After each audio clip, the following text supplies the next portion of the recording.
नमस्कार, मी गायत्री सीमा बालाजी. युवा है हमच्या लेट्स टॉक या लेक्चर सिरीज मध्ये आपण सर्वांचं स्वागत करते. सध्या आपण सगळे आजूबाजूची परिस्थिती पाहतोच आहोत. प्रत्यक्ष आणि अप्रत्यक्षरित्या या सर्व परिस्थितीचा आपल्या सर्वांवर परिणाम होतोय. सर्व बाजूंनी नकारात्मक गोष्टी ऐकायला मिळतात. या सर्व गोष्टींचा थोडासा विसर पडावा, सध्याच्या परिस्थितीमुळे येणारी नकारात्मकता दूर व्हावी, सर्वांच्या ज्ञानात भर पडावी, म्हणूनच आपण या लेक्चर सिरीजचं आयोजन केलं आहे. तर आपल्या लेक्चर सिरीजच्या पहिल्या भागाला आपण सुरुवात करत आहोत. आजचा विषय आहे ग्रामीण विकासातील तरुणांचा सहभाग. ग्रामीण विकास म्हणजे काय? ग्रामीण विकासाची गरज काय आहे? तरुणांची ग्रामीण विकासातील भूमिका काय? अशा सर्व प्रश्नांची उत्तरे आपल्याला डॉक्टर अमोल वाघमारे सर यांच्याकडून मिळणार आहेत. तर अमोल सरांची मी सर्वांना थोडक्यात ओळख करून देते. अमोल सर हे भीमाशंकर या भागात गेल्या अनेक वर्षांपासून विविध प्रश्नांवर काम करतात. सरांनी आदिवासी बोलीवर PhD केली आहे. सरांचे मावळी बोलीभाषा व आदिवासी आज उद्या हे पुस्तके प्रकाशित आहेत. विद्यार्थी जीवनापासून विद्यार्थी चळवळींमध्ये सर सक्रिय आहेत. ग्रासरूट वर्क आणि कम्युनिटी पार्टिसिपेशनच्या माध्यमातून अनेक सामाजिक समस्यांचं निराकरण त्यांनी केलंय. भीमाशंकर भागामध्ये आदिवासी हक्क आणि अनेक प्रशासन स्तरावरील समस्यांचं त्यांनी निराकरण केलंय. ग्रंथालय, साक्षरता वर्ग सुरू केलेत. शिक्षण, आरोग्य, रोजगार आणि अशा अनेक विषयांवर सर काम करतात. तर आपण आजचा हा कार्यक्रम सुरू करूया. हा कार्यक्रम 2 टप्प्यांमध्ये असेल. सुरुवातीचे 40 मिनिट सर आपल्याला मार्गदर्शन करतील व पुढील शेवटच्या 20 मिनिटांमध्ये आपला प्रश्नोत्तरांचा कार्यक्रम होईल. तर ज्यांना प्रश्न असतील त्यांनी चॅट बॉक्स मध्ये टाईप करून प्रश्न पाठवायचे. तर जास्त वेळ न घेता पुढील कार्यक्रमाला सुरुवात करूया. अमोल सर, आजच्या पहिल्या लेक्चर सिरीज मध्ये मी आपलं स्वागत करते. खूप खूप धन्यवाद तुम्हा सगळ्यांचं. युवा है हम या टीमच्या वतीने लेट्स टॉक या कार्यक्रमाअंतर्गत आज तुम्ही जे काही पहिलं सेशन ठेवलंय आणि त्याला मला तुम्ही उपस्थित राहण्याची संधी दिली त्याबद्दल तुम्हा सगळ्या आयोजकांचं मनापासून धन्यवाद. विशेषतः ग्रामीण विकासातील तरुणांचा सहभाग या विषयावर मी पुढचे 35 ते 40 मिनिटं आपल्याशी बोलेल आणि मग काही प्रश्न उत्तर आपण करू. पहिल्यांदाच मी हे मनापासून सांगतो की खरं म्हणजे श्रमसंस्कार शिबिर झाल्यानंतर आज परत एकदा आपण एकत्रित त्या निमित्ताने भेटतोय ही माझ्यासाठी फार मोठी आनंदाची गोष्ट आहे. आम्हा सगळ्या कार्यकर्त्यांसाठी आंबेगावच्या तुमच्या सगळ्यांशी चर्चा होणं, तुमच्यासोबत आज बोलणं ही खरंच आनंदाची गोष्ट आहे. त्याबद्दल आयोजकांचं आणि तुम्हा सगळ्या सहभागींचं मी मनापासून ऋण व्यक्त करतो, धन्यवाद व्यक्त करतो. त्याचबरोबर आता गायत्रींनी सांगितलं त्याचप्रमाणे त्या विषयाचं असं औचित्य लक्षात घेता आणि ज्या परिस्थितीमध्ये तुम्ही हा विषय ठेवला किंवा अशा प्रकारची व्याख्यानांची मालिका आयोजित करण्याचं तुम्ही ठरवलंय तो फारच महत्वाची गोष्ट आहे. कारण की एका बाजूला आपण संबंध भारत देशामध्ये कोविडच्या काळामध्ये जे काही सगळं चित्र पाहतोय अत्यंत म्हणजे मी आताच तुमच्या मगाशी थोडंसं वाचत होतो तेव्हा लक्षात आलं की काही ठिकाणी अशी परिस्थिती की आम्ही टिकलो तर म्हणजे बस हाच फार मोठा हे झाला. अशी भयानकता परिस्थिती असताना तिथेही आपण नव्या सर्जनशीलतेचा, नवा विचार, नवा काहीतरी डेव्हलपमेंट विषयी, नव्या जगण्याविषयी, नव्या विचार पद्धतीविषयी काहीतरी विचार करतोय, काहीतरी चांगला आनंददायी सकारात्मक काहीतरी चर्चा घडवून आणतोय. ते माझ्या दृष्टीने फारच महत्वाचं आहे आणि अशा प्रकारची तुम्ही व्याख्यान मालिका आयोजित केली त्याबद्दल मी खरंच परत एकदा सगळ्या आयोजकांचं मी नाव सगळ्यांचं, कारण तुम्ही सगळेच जण आयोजक आहात, तुम्ही सगळे कार्यकर्ते आहात, तुम्हाला सगळ्यांचंच मनापासून ऋण व्यक्त करतो आणि मला वाटतं मी माझ्या विषयाला सुरुवात करतो. मला फक्त एकच आपल्याला सुरुवातीला सांगायचंय आणि मग विषयाकडे जातो. मी जरी आज आपल्याशी बोलत असलो आणि भीमाशंकर मध्ये काही काम आता आपण गायत्रींनी सांगितलं त्याप्रमाणे आणि तुम्ही येऊन पाहिलेलं आहे तर ते काम जरी करत असलो तरी ते व्यक्तिगत स्वरूपाचं बिलकुलच काम नाही. ते टीमचं काम आहे, एका विचाराने प्रेरित झालेल्या युवक युवतींचं ते काम आणि त्याच पद्धतीने त्याला प्रचंड मोठा जनतेमधून असलेला प्रतिसाद, त्यांचा सहभाग, त्यांचं मार्गदर्शन ह्या सगळ्याच्या मिलाफातून ते काम पुढे जातोय. त्याचा एक प्रतिनिधी म्हणून खरं म्हणजे मी तुमच्याशी बोलतोय. ह्या सगळ्या घटकांचा खरं म्हणजे ते काम आहे. दुसरा मुद्दा अजून एक की ग्रामीण विकासातला मी काही तज्ञ व्यक्ती नाहीये किंवा फार मोठा अनुभव, फार मोठं काहीतरी एक मोठं असं काहीतरी मॉडेल स्वरूपाचं काम केलंय अशातलाही भाग नाही. एक छोटा कार्यकर्ता आहे, गावाच्या पातळीवर आपण सगळेजण धडपड करतोय आणि म्हणून धडपड करणारे आम्ही सगळे कार्यकर्ते आहोत. त्या धडपडीतून आजपर्यंत जे काही शिकायला मिळालंय, जे काही शिकायला मिळतंय किंवा त्याच्यातून जे काही एक विचार तयार झालेला आहे तो तुमच्यासोबत शेअर करण्याचा प्रयत्न मी आपल्यासोबत करणार आहे. म्हणून ह्या दोन गोष्टी सुरुवातीला पहिल्यांदा मी मुद्दामून स्पष्ट केल्या. मी माझ्या विषयावरला सुरुवात करतो. मुळात आपण गावाच्या विषयी चर्चा का करायची आणि गावाच्या विकासाविषयी का बोलायचं याच्याविषयी थोडंसं सुरुवातीला बोलू आपण आणि त्याच्यावर जरा थोडीशी चर्चा करूयात. आणि मला वाटतं गावावर चर्चा का करायची हा जरा थोडा मुद्दा समजून घेऊ. तुम्ही आम्ही सगळेजण मुख्यतः आपलं मुळं आपण ज्या भागातून आलो ते सगळं गावाचं खेडगाव आपल्या सगळ्या पार्श्वभूमी आपली मुळं तिथं रुतलेली आहेत. आपण कुठेही पुण्या मुंबईमध्ये किंवा अजून कुठल्याही शहरामध्ये गेलो तरी आपलं गाव हे आपलं मूळ आहे आणि त्या गावाकडं परत माघारी पाहणं किंवा त्या गावाकडं त्या गावाच्या विषयी आपल्या मनामध्ये अंतर्मनामध्ये सतत काही ना काहीतरी विचार असतो, चर्चा असते आणि आपण सतत गावाशी जोडलेला असतो कारण की आपलं मूळ तिथं आहे आणि म्हणून त्या गावाच्या विषयी समजून घेणं गरजेचं आहे. दुसऱ्या बाजूला तुम्हाला सगळ्यांना माहिती आहे की एकेकाळी भारत हा खेड्यांचा देश म्हणून ओळखला जायचा. भारताच्या ग्रामीण भागाच्या संपन्नतेविषयी पण अनेक अगोदरच्या काही इंग्रजांच्या अगोदरच्या कालखंडामध्ये खूप सारं आपल्याला काही कल्पना आहे आणि म्हणून आज मात्र त्या गावांचा त्या खेड्यांचा काय परिस्थिती आहे ती जर मी जर डोळ्यासमोर पाहिली तर गाव प्रचंड झपाट्याने बदलले आणि बदललेलं गाव आपण थोडं समजून घेण्याचा आपल्या आकलनाने आपल्या पद्धतीने प्रयत्न करतो आणि त्या गावाला ज्या पद्धतीने बदल झालाय, ज्या पद्धतीने गावामधली विषमता वाढीस लागलेली आहे त्या पद्धतीने आपल्याला गावाच्या प्रक्रियेमध्ये गावामध्ये आपल्याला हस्तक्षेप करणं आज गरजेचं आहे. दुसरा मुद्दा गावातली जी काय अर्थव्यवस्था असेल, समाज व्यवस्था असेल, राजकीय व्यवस्था असेल, सांस्कृतिक जीवन असेल हे फार मोठ्या प्रमाणात एका विषमतेकडे घेऊन चालेल, एका उद्ध्वस्तीकरणाकडे घेऊन चालेल आणि म्हणून मला आपल्याला इतकं सांगायचंय की त्याची एक झलक आपण फक्त आता कोरोनाच्या काळात पाहतो.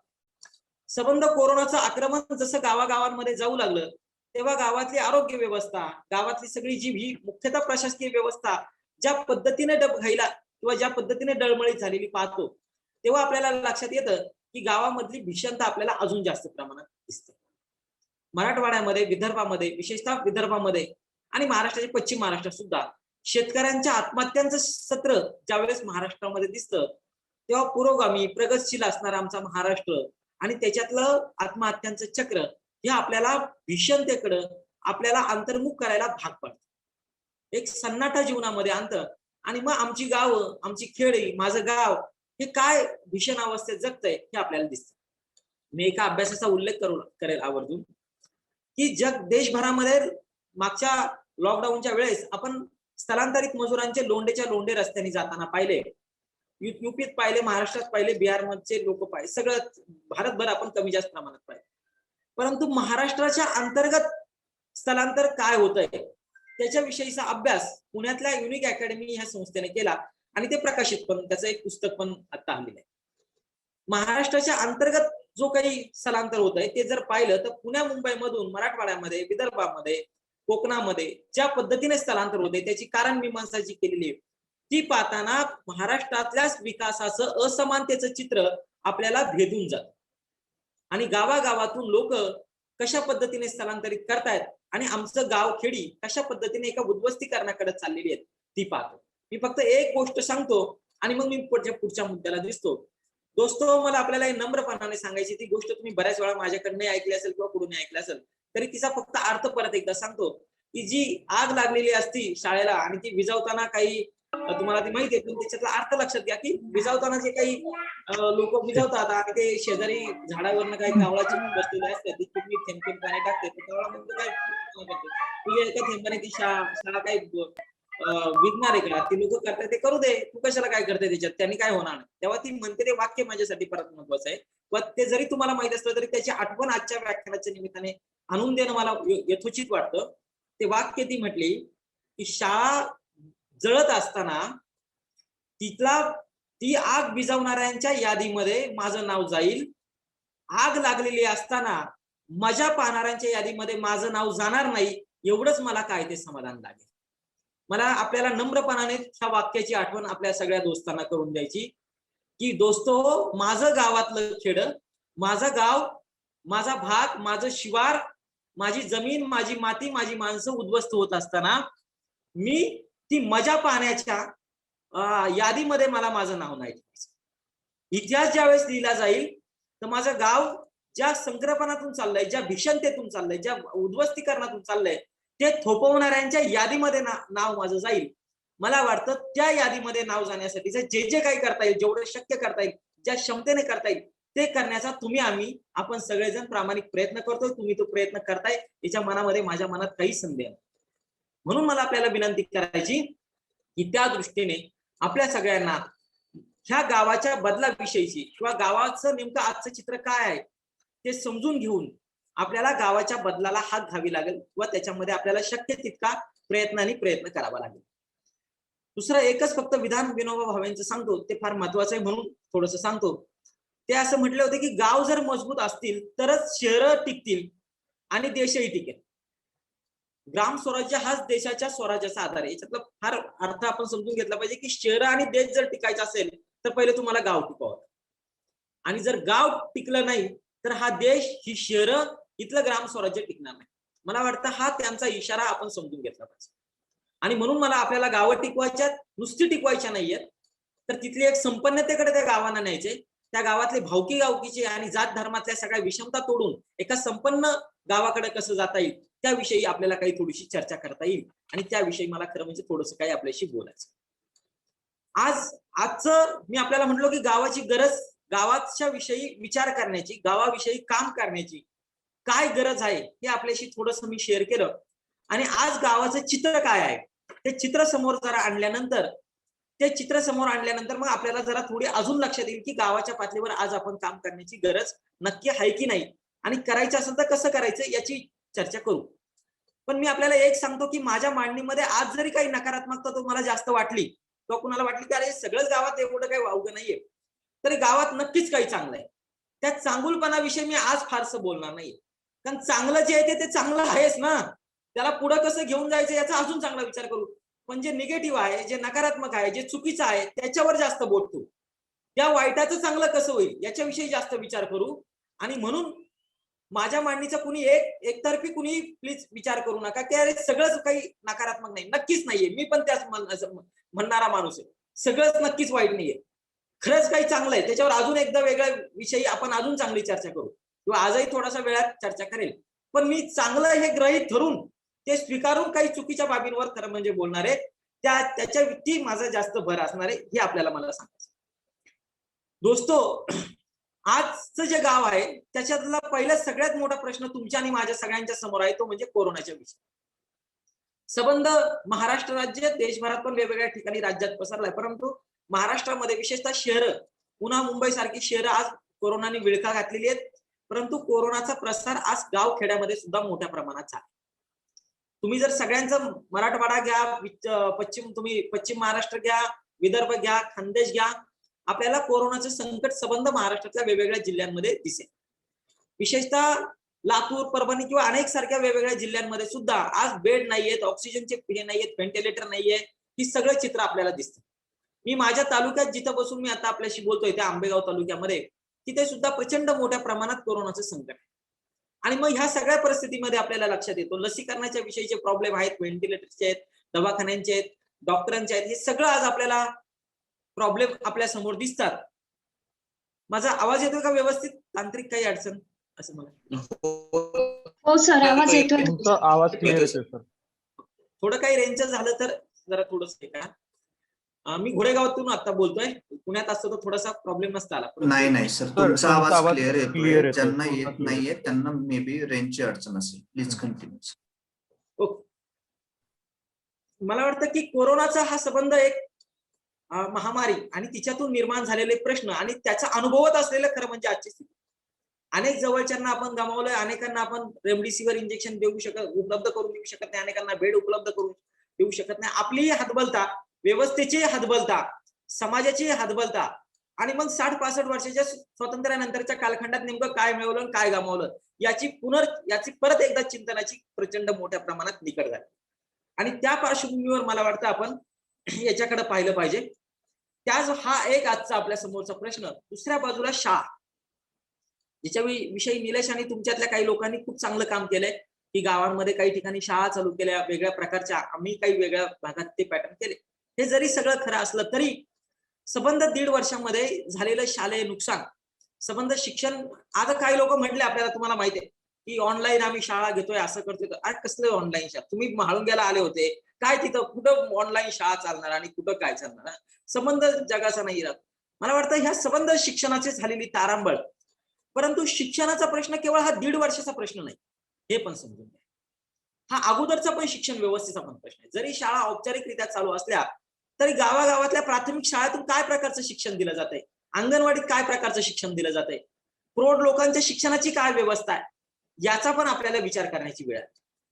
आमचं शिक्षण खरंच कुठं योग्य ठरतंय, कुठं कमी पडतंय, त्या शिक्षणावर खरंच लक्ष देतंय का? गावातले तुम्ही तुमच्यातले आज अनेक जण गावात राहतात, किती वेळा अंगणवाडीतल्या शिक्षण, हे लॉकडाऊनचा कालखंड जाऊ द्या, 1.5 वर्षाच्या अगोदर किती वेळा आपण अंगणवाडीत लक्ष घातलं, किती वेळा त्या मुलांच्या शिक्षणाविषयी लक्ष घातलं, किती वेळा प्राथमिक हायस्कूल शाळेमध्ये जाऊन लक्ष दिलंय की काय शिकवतात शिक्षक, काय नेमकं चाललंय, कोणती मेथड वापरतात, काय पुस्तकं आहेत औपचारिक, काय विज्ञानाच्या शिक्षणाची सुविधा शाळेमध्ये आहेत, काय टॉयलेट बाथरूमची व्यवस्था आहे, काय पाण्याची आहे, काय मध्यान्ह भोजन आहार योजना आहे, मध्यान्ह भोजनामध्ये काय दिलं जातंय जेवण, काय पालक जी काही शालेय व्यवस्थापन समिती तिचा रोल काय आहे, ती किती ऍक्टिव्ह आहे, काहीच पाहत नाही. किती म्हणजे काही जण पाहत असतील त्यांना सलामच, परंतु किती जण पाहतो याचा विचार करा. 26 जानेवारी आणि 15 ऑगस्ट शिवाय माझ्या माहितीने गावाचा आणि शाळेचा फार संबंध येत नाही. आणि मला वाटतं त्या शाळेच्या विषयी सुद्धा आज आपलं जे चित्र झालेलं आहे, अनेक मुलांचं शैक्षणिक प्रगती विषयीचं आहे. बरं, शिक्षण म्हणजे काय? मी जरा एकच मिनिटं फक्त पुढे जातो. शिक्षण म्हणजे केवळ औपचारिक शिक्षण नाहीये दोस्त. शिक्षणाच्या 3 पद्धती आपल्याकडे सांगितलेल्या आहेत, मुख्यतः औपचारिक शिक्षण, अनौपचारिक शिक्षण, सहज शिक्षण. औपचारिक शिक्षणामध्ये ह्या शिक्षणाविषयी मी बोललो तुम्हाला, शाळा, अंगणवाडी, हायस्कूल, महाविद्यालय वगैरे. अनौपचारिक शिक्षण म्हणजे काय? त्याच्यामध्ये प्रौढ साक्षरता कार्यक्रम येतो, आणि व्यावसायिक कौशल्याचे कार्यक्रम येतात. हे सगळे शिक्षणाची माध्यम आहेत, ती आहेत. आणि तिसरं सहज शिक्षण. सहज शिक्षण म्हणजे काय? समाजामध्ये कोणत्या मूल्यांवर समाज वर्तणूक करतोय, गावातल्या आजूबाजूच्या घरांमधून काय शिक्षण मिळतं. तुम्हालाही माहिती आहे की लहान लेकरू खरं म्हणजे आपल्या वस्तीत, आपल्या घरात आणि आपल्या परिसरातच जास्त शिकतं. तिथं काय शिक्षणाची व्यवस्था केली, तिथं काय त्याच्यावर मार्गदर्शन केलं जातं. शेजारचा बाबा, घरातला दादा तंबाखूची पुडी आणायला 10 रुपये हातावर टेकवत असेल, हे शिक्षणच आहे. हे एक प्रकारे सहज शिक्षणामधूनच मुलाला काही शिकायला मिळते. ह्या सगळ्या बॅकग्राऊंडवर शिक्षणाच्या संकल्पनेकडे पाहणं, आणि आमच्या गावातला औपचारिक, अनौपचारिक आणि सहज शिक्षण या तिघांचाही गुणात्मक दर्जा कसा उंचावेल या दृष्टीने आपल्याला विचार काही करता येईल का, हा एक विचार आपल्या समोर ठेवतो. रोजगाराचा प्रश्न मगाशी मी थोडस बोललो, गावागावात बेरोजगारीने थैमान घातलंय, शहरातही घातलं, पण शहरात कमी आहे. आणि म्हणून गावातून लोंढेच्या लोंढे शहरामध्ये येत आहेत आणि रोजी रोटीसाठी कुठेही वाटेल तिथं आपला पाला टाकतात आणि ते राहतात. MIDCच्या कंपन्यांमध्ये काम करणाऱ्या कामगारांच्या वस्त्यामध्ये जर पाहिलं तर काय शहरात ते राहतात, कसे राहतात, आपलं गाव सोडले, आपले नातलग सोडलं, आपली जमीन सोडली, आपले सगळे संस्कृती परंपरा सोडून तो गावातून शहरात आलाय केवळ रोजी रोटीसाठी. त्याला फार मोठा आनंद नाही. माझ्यापेक्षा इथं निलेश आणि मराठवाड्यातून काही आपले युवक आहेत, ते सांगतील गावाच्या गावा ऊस तोडणीसाठी जेव्हा शिफ्ट होतं तेव्हा त्या गावाची काय अवस्था होती, आणि येणाऱ्या मजूर त्यांची अवस्था काय असते. हा संबंध स्थलांतरितांचा प्रश्न, बेरोजगारीचा प्रश्न, तरुण पोरांचा. तुम्हाला सगळ्यांना माहिती आहे की आज तरुणांचा भारत म्हटला जातो. त्या तरुणांच्या हाताला काम नाही, आणि ह्या संबंध बेरोजगारीच्या विषयी, आणि हे गावात बेरोजगारी थैमाने. घरातला बाप म्हणतो काही कर पण गाव सोड, घर सोड, पुढेही जाऊन 10-12 हजार कर. पण तुझ्यासारखं तरुण ताटक पोरग घरात राहताना मला 4 गावातील लोक बोलतात की हे तरुण पोरग काय करते.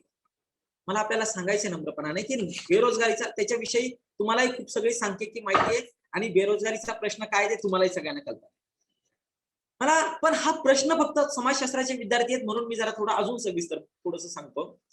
बेरोजगारीचा प्रश्न, स्थलांतराचा प्रश्न हा केवळ आर्थिक किंवा काम देण्याचा विषय नाही, तो एक फार मोठा सामाजिक प्रश्न, ती एक फार मोठी समस्या आहे. लोकशाहीला सुद्धा एक फार मोठा तो उद्या भविष्यात धोका ठरू शकतो. ज्या देशामध्ये जास्त बेरोजगाराची फौज आहे तो देश फार दिवस जास्त स्थिर शांत स्थिर राहू शकत नाहीये. तिथे 100% तिथल्या लोकशाही व्यवस्थेला तिथल्या शांततेला भंग होणारच. तिथल्या धर्मांतरित चळवळी तिथल्या अशांतता वाढणारच. आणि म्हणून सामाजिक सुद्धा एक मोठं अस्थिर किंवा सामाजिक सुद्धा एक मोठं संकट असतं जेव्हा बेरोजगारी वाढते. गावागावात ह्या बेरोजगारी थैमान घातले त्याचा आपल्याला विचार करावा लागेल. ज्या कल्याणकारी कायदे ज्या योजना आहेत त्यांचा संकोच झालाय, त्या भ्रष्टाचारांनी बरबटलेल्या आहेत. म्हणून मनरेगा सारखा एक चांगला कायदा, खूप चांगला कायदा, ज्याच्याविषयी मी याच्या अगोदर खूप बोललोय, आपण अंमलबजावणी करतोय. मनरेगा असेल, अन्न सुरक्षा कायदा असेल, शिक्षण हक्क कायदा असेल, राष्ट्रीय ग्रामीण आरोग्य अभियान असेल, आदिवासी वन हक्क कायदा असेल, पेसा कायदा असेल, अप्रेंटिसशिपचा ऍक्ट असेल, जैवविविधता कायदा असेल, अनेक चांगले कायदे. त्याच्या अंमलबजावणीचं काय, तिथं आपल्या समोर प्रश्नचिन्ह उभे राहतात. आणि मग आपल्याला लक्षात येतं की ह्या कल्याणकारी कायद्यांचा संकोच होतो. आणि मी आपल्याला नम्रपणाने सांगतो, भाजपचं सरकार आल्यापासून, अगदी नाव घेऊन सांगतो, मला काही ते स्वातंत्र्य वक्ता म्हणून, परंतु नाव घेऊन सांगतो की गेल्या 10 वर्षामध्ये, गेल्या 5-7 वर्षामध्ये जसं केंद्रामध्ये मोदीचं आणि भाजपचं सरकार आलं तेव्हापासून तर संबंध कल्याणकारी कायद्यांचं प्रचंड मोठ्या प्रमाणात संकोच चालला. प्रचंड मोठ्या प्रमाणात ह्या कायद्यांच्या बजेटवर कात्री मारलेली आणि प्रचंड मोठ्या प्रमाणात ह्या कायद्यांना गुंडाळण्याचं एक धोरण चाललं. आणि ह्या पार्श्वभूमीवर मी तुमच्याशी बोलतो की जिथे गरिबांना, गावांना काहीतरी आधार वाटेल असे जे कायदे होते, ज्या योजना होत्या, त्यांचं संकुचीकरण करणं किंवा त्यांना बाइंडअप करणं, त्यांना गुंडाळणं, हे एक ज्या पद्धतीत चाललंय त्या पार्श्वभूमीवर आपण गावाचा आज विचार करतो. दुसरा मुद्दा, जो गावाशी जरी थेट संबंध नसला तरी आपल्या मातीशी, शेतकऱ्याशी संबंधित आहे. महाराष्ट्रातल्या जरी नसला आणि महाराष्ट्रातल्या अनेक गावाशी संबंधित आहे. तो मुद्दा तुम्ही डोळ्याआड नजरेआड करून चालणार नाही. गेली 6 महिने दिल्लीच्या वेशींवर जे शेतकरी आंदोलन चाललंय, आपण म्हणू महाराष्ट्रातल्या गावांचा त्यांचा काय संबंध? 100% संबंध आहे. शेतकरी म्हणून संबंध आहे. महाराष्ट्रातली सुद्धा अनेक लोक त्याच्यामध्ये गेलेली आहेत. दुसरा मुद्दा आपल्याला लक्षात घ्या, महाराष्ट्रातली एक महिला नंदुरबारची ही शहीद झालेली आहे तिथल्या, त्या दिल्लीच्या तिथे आंदोलनामध्ये सहभागी झाल्यानंतर. संबंध महाराष्ट्रामधल्या काही गावांमध्ये, शेकडो गावांमध्ये दिल्लीच्या आंदोलनाविषयीची सहानुभूती आहे. त्याच्यामुळे केंद्रावर राग आहे. आणि म्हणून आज 6 महिने आमचे भाऊ ते बंगाल कुठलेही असू दे, देशभरातले जे शेतकरी तिथं बसलेले आहेत त्या सगळ्यांप्रती आपल्या मनात संवेदना आहेत, त्यांच्या सोबत आपण आहोत. आणि मला वाटतं त्याचा परिणाम प्रत्यक्ष अप्रत्यक्ष परिणाम गावांवर पडतोय. हा सुद्धा मुद्दा आजचा आपण समजून घेतला पाहिजे. गावाचा प्रमुख घटक ज्याला म्हणतो, ग्रामीण विकासाचा ज्याला घटक म्हटलं गेलं, तो शेती आणि माती. त्या शेती आणि मातीविषयी मी तुम्हाला सांगितलेलं की एका बाजूला मातीचं आरोग्य धोक्यात आले, प्रचंड मोठ्या प्रमाणात रासायनिकतेचा वापर झालाय, शेतीतून उत्पादकता आज कमी व्हायला लागलेली आहे. शेतीतून जो शेतमाल पिकतो तो सुद्धा विषमुक्त आल्यामुळं त्याच्यातली पोषणता नष्ट व्हायला लागलेली आहे. शेतकऱ्यांच्या आत्महत्यांचं प्रचंड मोठं संकट तुम्हाला सगळ्यांना माहिती आहे, ते सगळं आपण अनुभवतोय. त्याचबरोबरीने शेतमालाच्या हमी भाव आणि शेतमालाचा सगळा जो काही बट्ट्याबोळ चालला की शेतात माल असेल तर बाजारभाव राहत नाही, बाजार भाव आला तर शेतात नाही, अशी सगळी शेतमालाच्या विषयीची एक दाहकता. ह्या सगळ्या शेतकऱ्यांच्या पोरांची 35-40 वर्ष व्हायला आली तरी लग्न होत नाहीयेत. शेतकऱ्यांचं हे सगळं कंगालीकरण, शेतमजुरांचं त्याच्यातून कंगालीकरण, हा सगळा जो गावात, भूमिहीनांची तर अजूनच भयानक अवस्था, दारुण अवस्था आहे. हा संबंध भूमिहीन शेतकरी, शेतमजूर, अल्पभूधारक शेतकरी, कोरडवाहू शेतकरी की ज्याला पाणी प्यायची टंचाई आहे त्या शेतकऱ्याचे प्रश्न, आणि ज्याला बागायतदार शेतकरी म्हटलं जातं त्याचे सुद्धा आज वेगळ्या प्रकारचे प्रश्न. हा संबंध शेतकऱ्यांचे वेगवेगळे जे पदर आहेत अंतर्गत, त्या सगळ्या पदरांचं एकत्रित जरी विश्लेषण केलं तरी आपल्याला हे लक्षात येईल की अगदी छोटासा, की जोला एकदम मोठा शेतकरी म्हणता येईल, त्याला जरा थोडा बाजूला जर केला तरी प्रचंड मोठ्या प्रमाणातला बागायतदार शेतकरी असेल, कोरडवाहू शेतकरी असेल, शेतमजूर असेल, अल्पभूधारक शेतकरी असेल, हे संकटात आहे. आणि तुम्ही गावात आहात, जरा थोडी गावातल्या घराघरात जरा एकदा नजर मारा, मी सांगणारं चित्र तुमच्या लक्षात आल्याशिवाय राहणार. आदिवासी भागातला शेतकरी हे सगळं चित्र विदारक झालेलं आहे. आणि म्हणून आपल्याला आज ते एक मोठं संकट आपल्या समोर उभं आहे. अजून एक गावातलं उभं आहे. तुम्ही जर आमच्या पश्चिम महाराष्ट्रात आला आणि पश्चिम महाराष्ट्रात काही गावागावात जर सर 1 मिनिट मी थांबवते, सॉरी. जर मीटिंग एंड झाली पुढील 1 मिनिटात तर पुन्हा आपल्याला याच लिंकवर जॉईन व्हायचंय. प्लीज तुम्ही जर कंटिन्यू. विशेषतः कोकण आणि पश्चिम महाराष्ट्राच्या जर भागात तुम्ही आलात तर गावागावातले डोंगर काहीतरी जमीनदार आणि भांडवलदारांनी खरेदी केलेले तुम्हाला दिसते. डोंगराला कंपाऊंड घातलंय. आजपर्यंत असं कधी दिसलं नाही. मी माझ्या लहानपणात शेळ्या घेऊन डोंगरावर जायचो, कधी कुणी अडवलं नाही. आज डोंगर विकत झाले, खरेदी केले. नद्यांची पात्र आणि त्याच्यामध्ये अतिक्रमण, नद्यांवर आक्रमण, झाडांची संपदा प्रचंड मोठ्या प्रमाणात वृक्षतोड, एक नैसर्गिक साधन संपदा जी वर्षानुवर्ष गावातला माणूस नैसर्गिक साधन संपदा यांनी एकत्रित येऊन गावाच्या विकासाची प्रक्रिया पुढे नेली. मी नैसर्गिक संसाधनाची लूट आणि त्याच्याविषयीची जी काही सगळी त्याच्यावर मालकी प्रस्थापित करण्याचं जे काही सगळं चाललंय त्याच्याविषयी बोलत होतो. या 3 मुद्द्यावर मी आपल्याशी आतापर्यंत बोलत होतो. गावाच्या चित्रांविषयी, गावाचं आजची काय अवस्था आहे किंवा आजचं चित्र काय त्याच्याविषयी. मी 4थ्या मुद्द्यांकडे आपल्याला घेऊन जात होतो की गावामध्ये एका बाजूला शेतीची झालेली सगळी दुरावस्था, नैसर्गिक संसाधनाची लूट, बाकीचे शिक्षण आणि याच्याविषयीचे झालेले प्रश्न, आरोग्याचे प्रश्न, त्याचबरोबरीने अजून एक जो गावातला प्रचंड मोठा स्थित्यंतर झालाय तो कधी नव्हे ते गाव जातीय आणि धार्मिक अस्मितांमध्ये प्रचंड मोठ्या प्रमाणात विभागले गेले. हे अगदी जातीयता भारतातल्या ग्रामीण भागात होती का तर नक्कीच होती, नाही असं नाही, ते काही कुणी नाकारण्याचं कारण नाही. त्याच्याविषयी अनेक लोकांनी बंड पुकारले, त्याच्याविषयीच्या अनेक चळवळी झाल्या, तो काय आज आपला विषय नाही.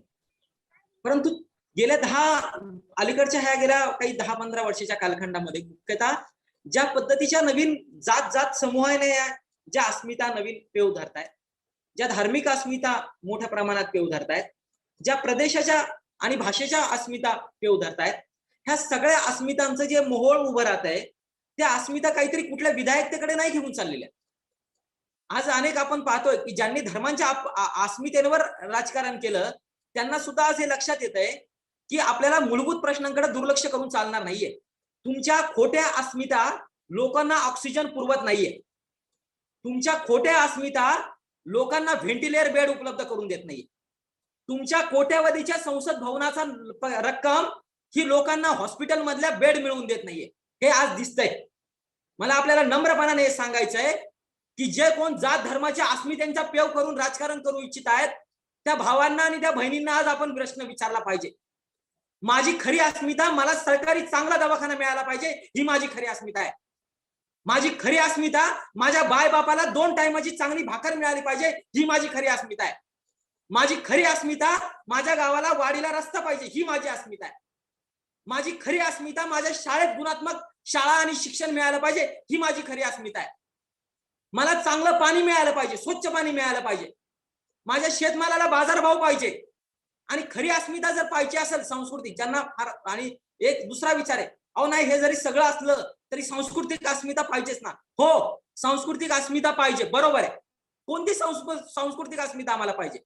जी सांस्कृतिक अस्मिता माणसाला माणूस जोडते, जी सांस्कृतिक अस्मिता सगळ्या माणसांमधले भेद गाळून टाकते, जी सांस्कृतिक अस्मिता आम्हाला जातीची उतरंड अमान्य करायला शिकवते, जी सांस्कृतिक अस्मिता आम्हाला स्त्री पुरुष विषमता गाडायला मदत करते, जी सांस्कृतिक आम्हाला बंधुत्व शिकवते, जी सांस्कृतिक अस्मिता, जी परंपरा आम्ही गातो ती वारकरी संप्रदाय असेल, चक्र महानुभाव संप्रदाय असेल, बसवेश्वरांचा संप्रदाय असेल, ह्या सगळ्या फुल्यांचा आम्हाला मानवतावाद असेल, शाहू महाराजांची मानवता असेल, छत्रपती शिवरायांची रयतेच्या राज्याची संकल्पना असेल, हा मानवतावाद आम्हाला पुढे न्यायचा आहे. ही आमची सांस्कृतिक अस्मिता आहे, हा आमचा इतिहास आहे, ही आमची संस्कृती आहे, ही आमची परंपरा आहे, जिच्यामध्ये वर्षानुवर्ष वेगवेगळ्या जाती धर्माची लोक गुन्ह्या गोविंदाने राहतात. मतभेद आहेत, 100% आहेत, वादविवाद परंपराही आहे, 100% आहे. परंतु ती वादविवाद परंपरा आणि ते मतभेद आम्ही एकमेकांपासून तोडत नाही तर एकमेकांना जोडत पुढे जातो. मला आपल्याला नम्रपणाने हे सांगू द्या दोस्तो, आमच्या भारताच्या राज्यघटनेतल्या उद्देश पत्रिकेमध्ये जी मूल्य आम्हाला सांगितलेली आहेत त्या मूल्यांवर आधारित आम्हाला सांस्कृतिक राजकारण करायचंय. त्या मूल्यांना आधारित आम्हाला गाव तयार करायचा, आम्हाला मानवतेवर आधारित गाव करायचे, ही आमची सांस्कृतिक अस्मिता आहे. आम्हाला तोडणारी अस्मिता आमची नाहीये आणि ती आम्हाला करायची. आणि म्हणून आपल्याला विनंती करायची, गावागावातलं आज चित्र जर हे डोळ्यासमोर आणलं तर प्रचंड मोठं आव्हान आपल्या समोर उभं आहे, हे आपण लक्षात घेतलं पाहिजे. भ्रष्टाचाराचा मुद्दा, जे आज गावात राहतात त्यांनी जरा भ्रष्टाचाराचा कानोसा घ्या. भ्रष्टाचार आपल्या घरात आलेला आहे. किंबहुना काही दिवसांनी असं म्हणावं लागणार आहे की भारतीय माणसाच्या जगण्याचाच एक व्यवहार भ्रष्टाचार आहे. इथपर्यंत मृत्यूचा दाखला घेण्यापासून भ्रष्टाचार, कोरोनाच्या काळात मी काही ठिकाणी असं पाहिलंय, कोविड केअर सेंटरला जिथं काहीतरी सेवा करण्याची थोडीफार इच्छा लोकांना येईल, त्या कोविड केअर सेंटरच्या जेवणामध्ये भ्रष्टाचार, व्हेंटिलेटर आणि त्याच्यामध्ये आमच्या पुण्याला